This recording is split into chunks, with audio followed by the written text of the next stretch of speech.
네, 여러분 반갑습니다. 시바쌤입니다. 자, 오늘 같이 써볼 자기소개서는요, 한국부동산 5원입니다.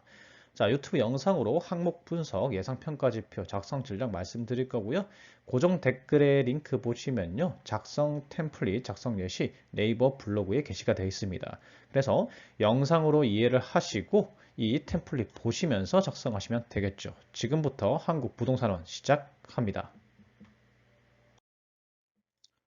우선 이번 한국 부동산은 자소서의 핵심부터 설명을 드리면요. 항목 1, 2번 매우 중요합니다. 항목 1번 같은 경우에는 면접 시 활용 가능성이 매우 높죠. 이력서가 붙어 있어서. 그리고 항목 2번 같은 경우에는 직무 역량 관련 질문이니까 이 항목이 면접 시 가장 활용이 될 가능성이 큽니다. 그래서 항목 1번, 2번이 중요하고 여러분들 보시면은 항목 1번하고 항목 5번이 대단히 유사합니다. 그래서 내용이 겹치지 않게 전략적 작성이 조금 필요해요. 내용을 배분해야 된다는 거죠. 그래서 항목 5번까지 여러분들께서 작성 전략 잘 들어주시길 바랍니다. 우선 한국부동산 1 서류 전형에서 자기소개서가 평가되는지부터 확인해 봐야겠죠. 그래서 확인해 보면은 적격 심사입니다. 적격 심사 기준이 굉장히 낮죠. 부실 기재자만 불합격 처리합니다. 그러니까 우리는 뭐에 초점? 면접 시 참고 자료로 활용이 잘 되게 작성을 하면 됩니다. 항목 1번 볼까요? 자, 누가 봐도 이건 지원동기입니다. 그래서 한국부동산원의 고유 역할, 목표, 여러분들 지원하시는 직무 역할을 알고 있느냐, 그리고 한국부동산원의 목표와 당신의 목표가 일치하는가, 이런 것들을 물어보는 거죠. 그래서 한국부동산 1은 무슨 일을 하는지, 그리고 여러분들이 지원하시는 직무는 그 속에서 무슨 일을 하는지, 그 다음에 한국부동산 1의 목표는 무엇이고, 여러분들의 목표가 그와 일치하는지를 보통 평가하게 돼요. 그러면 평가 지표까지 받고 작성 전략을 말씀드리면요. 이게 이력서와 가장 가까운 1번 항목이잖아요. 그렇기 때문에 면접관들이 여기까지 읽어볼 가능성이 있습니다. 그래서 면접 시 활용될 가능성이 높기 때문에 직무 역량 중심의 지원 동기 작성이 좀 필요합니다. 내가 이 직무 수행에 자신감이 있기 때문에 지원했다. 이런 식의 작성이란 말이죠. 그리고 한국부동산원의 목표가 있을 겁니다. 이 목표에 내 보유 역량으로 기여할 수 있다. 이런 식으로 좀 초점을 맞춰서 작성하시는 게 좋아요. 그런데 문제는 항목 5번하고 좀 내용이 겹치죠. 맞죠? 그래서 좀 내용 배분이 필요한데 항목 1번 같은 경우에는 한국부동산원의 어떤 사업 그리고 내가 지원한 직무에 대해서 관심이 있다. 그리고 역량이 이렇게 있다. 이런 식으로 이제 기술을 하시고 항목 5번 같은 경우에는 어떤 전문가로 성장하고 싶다. 그래서 구체적 계획이 이렇다. 이런 식으로 좀 작성하시는 거, 내용을 배분하시는 걸 추천드립니다. 먼저 자소서 쓰려면 정보가 좀 필요하겠죠. 여러분들 설립 목적 및 연역을 많이 보시는데 보시면 부동산 시장의 안정하고 소비자 권익 보호 도대체 무슨 일을 하는지 모르겠습니다. 맞죠? 그래서 설립 목적보다는 전략 과제 같은 걸 좀 살펴보면은 이 기관이 어떤 일을 하는지 알 수가 있어요. 이 기관은요, 공시 가격하고 관련이 있습니다. 그래서 어떤 부동산이 있으면 이걸 감정하고 평가하겠죠, 맞죠? 그러면 이게 얼마다가 나올 거고, 이제 공시 가격을 갖다가 어, 산정을 하는 거죠. 그러면 이 기관이 공시 가격을 산정하면 어떻게 되죠? 그러면은 그대로 맞죠? 그대로 보험료라든지 이런 거에 산정될 거고, 그 다음에 실거래 가격에도 영향을 미치겠죠. 그래서 통계조사, 감정, 공시, 가격에 관한 일을 한다고 보시면 됩니다. 그 다음 ESG 경영 같은 경우에는 보통 다 하잖아요. 모든 기관이. 그래서 중요 역할은 공시가격 외에 부동산 정책 같은 걸 갖다가 이제 지원하는 거, 정책 지원 역할을 한다고 보시면 됩니다. 그러니까 공시가격 조사하고 공표하고 맞죠? 감정평가에서 그 다음에 부동산 정책 지원을 하고 요게 주요 역할이라고 보시면 돼요. 그래서 여러분들께서 홈페이지까지 들어가실 필요는 없고요. 이것만 알면 되죠. 감정평가에서 맞죠? 공시가격 이제 공표한다. 요 정도 하고, 그 다음에 부동산 정책 관련해서 지원한다. 요 정도만 알고 계시면 되고, 자세한 내용은 여러분들 직무 기술서 보시면 됩니다. 직무 기술서 보시면은 각 직무별로 이렇게 직무 수행 내용이 있죠. 그래서 여러분들이 이런 일을 한다. 그래서 이런 일에 관심이 있다를 지원 동기에 녹여서 쓰시면 됩니다. 그래서 홈페이지 가시는 것보다는 직무 기술서 펼쳐놓고 이 항목 1번을 쓰시는 걸 추천드립니다. 작성 플로 말씀드리면요. 첫 번째로 직무 기술서 보시고 어떤 사업 분야, 어떤 업무에 관심이 있습니다. 그게 지원 동기입니다. 이렇게 적으시면 되겠죠. 그래서 관심의 증거, 어떤 이 사업 분야, 어떤 업무를 잘 하기 위해서 어떤 자격증 땄고요, 어떤 교육 받았습니다. 이게 내가 요거에 관심이 있다는 증거입니다. 제시해 주겠죠. 그 다음에 세 번째로 한국부동산원의 목표가 이건데 나도 이렇게 목표를 가지고 있다. 그래서 어떤 역량을 개발할 계획을 가지고 있습니다. 여기서 이제 역량 개발 계획을 작성하실 때 제가 항상 드리는 말씀인데 할 것이다 보다는 하고 있다라고 작성하셔야 돼요. 나는 어떤 자격증을 딸 거예요. 이것보다는 현재 이미 원서 접수입니다. 현재 공부하고 있습니다. 이게 훨씬 더 구체적이고 현실성이 있죠. 높은 평가를 받을 가능성이 높다라는 겁니다.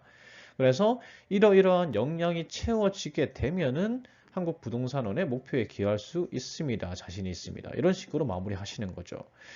지금 3, 4, 5번 같은 경우에 제가 주로 이 역량 개발 계획으로 작성 예시를 플롯을 작성해 놨는데 여러분들 지금 보유 역량으로 작성하셔도 돼요. 이게 무슨 말이냐면 이력서에 미처 적지 못한 보유 역량이 있을 겁니다. 맞죠? 뭐 현재 필기까지 합격한 자격증 같은 거죠. 그래서 그걸 갖다가 이러이러한 능력을 보유하고 있습니다. 그 역량을 바탕으로 한국부동산원의 목표에 기여할 자신이 있습니다. 이런 식의 플롯도 가능합니다. 자, 제가 블로그에다가 작성 예시하고 템플릿 마련해 뒀으니까 그거 보시면서 작성하시면 되겠습니다. 다음 항목 2번이죠. 누가 봐도 이건 직무 역량 평가하겠다는 거예요. 그래서 굉장히 중요해요. 왜? 서류 전형에서 자기소개서 평가 안 되잖아요. 그럼 면접 전형에 활용이 돼야 되는데 이 부분 자체가 이 항목 자체가 직무 역량을 이제 기술하는 거기 때문에 면접 시 활용이 굉장히 잘 될 가능성이 높습니다. 그래서 항목 2번이 매우 중요하죠. 그래서 보통 이런 직무 역량을 평가하는 항목들은요. 어, 여러분들이 지원 직무 수행하기에 적합한 직무 능력을 보유하고 있는가, 이걸 갖다가 지식을 가지고 있는가, 기술을 가지고 있는가, 태도를 가지고 있는가, 이런 것들을 평가하게 되는데 면접 시 활용되는 거기 때문에 지식, 기술 위주로 여러분들이 기술을 하시는 게 낫고요. 왜냐하면 태도적인 부분은 증명이 안 되잖아요. 그래서 이러이러한 지식, 이러이러한 기술을 가지고 있습니다로 작성하시는 게 맞습니다. 그리고 항목 2번 같은 경우에는 이 보고서 형태로 작성하시는 걸 추천해요. 자, 왜냐하면 이력서 부분에 바로 항목 1번이 붙어 있으니까 여기까지 읽어볼 거란 말이죠. 그런데 항목 2번은 또 서술형이 되어 있으니까 안 읽어볼 수도 있어요. 하지만 이 보고서 형식으로 이렇게 정리된 글이라면 면접관들이 거기까지 보기에 부담이 없어요. 그래서 자연스럽게 항목 2번까지 읽어볼 가능성이 커집니다. 그래서 눈에도 띄겠죠, 맞죠? 항목 2번이 이 1번은 서술형이 있는데 2번은 보고서 형태로 딱 틀이 잡혀 있으면요. 그래서 항목 2번까지 여러분들의 자기소개서가 면접에 활용될 수 있도록 보고서 형식의 작성을 추천드립니다. 작성 예시하고 템플릿은 제가 보고서 형태는 제가 블로그에 올려놨겠죠, 맞죠? 그래서 작성 플롯은요, 이 역량별로 여러분들이 땡땡 역량, 땡땡 능력, 이 능력별로 정리하시는 걸 추천드립니다. 그래서 땡땡 능력이라고 이제 라벨링 처음에 제목을 잡고 그 다음에 그 근거 자료, 어떤 자격증, 어떤 교육, 어떤 경험이 이 능력을 증빙한다. 그래서 그렇게 이제 작성을 하시고 그 다음에 지원 직무와 관련한 업무, 그러니까 이 능력은 어떤 업무에서 유리하다, 연관이 있다. 이걸 갖다가 마지막 목차로 적는 거죠. 블로그에 가시면요. 제가 뭐 능력별로 해가지고 예시를 적어 놨습니다. 그거 확인해 가시면서 양식 정해진 건 아니에요. 본인만의 양식으로 능력별로 목차를 만들어서 작성하시면 되겠습니다. 항목 3번입니다. 누가 봐도 갈등 관리 능력이에요. 보통 NCS에서 갈등 관리 능력을 평가할 때는 세 가지 봅니다. 이 갈등을 적극적으로 인식을 하였는가? 그러니까 팀 내 갈등을 적극적으로 파악했냐는 말이죠. 그 다음에 갈등 원인 파악했는가? 그 속에서 최적 해결 방안을 모색했는가? 그리고 적극적으로 갈등에 개입하였는가? 여러분들 갈등 관리 사례를 쓰면요. 보통 이건 다 들어갑니다. 그래서 크게 신경 쓰실 필요는 없어요. 이 항목 부담 안 가지셔도 되는 게 갈등 관리 같은 경우에는요, 지원자들 간의 편차가 별로 안 납니다. 그래서 부담감 좀 줄이셔도 돼요. 갈등 원인 파악하고 적극적 개입 요소 정도만 들어간다면 크게 뭐 무리도 없고 면접 때 활용도 잘 안 돼요. 단, 여러분들 경험 중에서 세대 간 갈등 경험이 있으면 요건 좀 유리합니다. 무슨 말이냐면, 여러분들 보통 20대에서 30대 초반이죠, 맞죠? 이 나이대랑 다른, 그러니까 뭐 40대 이상, 그리고 20대, 이 사이의 세대 갈등을 해결했다면은 이 경험은 굉장히 높게 평가될 수 있습니다. 왜냐하면 요즘 공공기관 안에 이슈가 뭐죠? 바로 세대 갈등이기 때문이죠. 그래서 이런 사례가 있다면은 조금 유리할 테지만 지원자들의 편차는 별로 차이가 안 나니까 그냥 갈등 원인, 적극적 개입 요소 정도만 넣는 데 집중하면서 작성하시면 되겠습니다. 작성 플로 살펴보면요. 첫 번째로 두 갈식이죠. 땡땡 갈등이 있었는데 주도적으로 해결을 했다. 갈등이 이러이러한 이유로 발생을 했는데 갈등의 원인을 파악해 보니까 무엇이었다. 그래서 이 방법 생각을 해봤는데 팀의 입장에서는 이 방법이 더 좋다고 생각을 해서 이 방법을 선택했고요. 그래서 갈등이 해결됐습니다.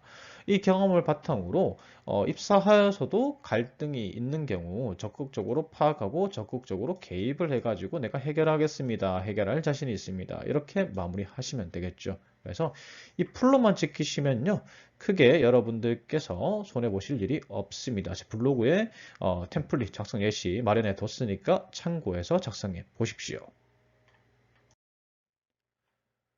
다음 항목 4번입니다. 뭐 도전적인 목표 뭐 이런 얘기 나오는데 결과부터 말씀드리면 이건 책임감 평가입니다.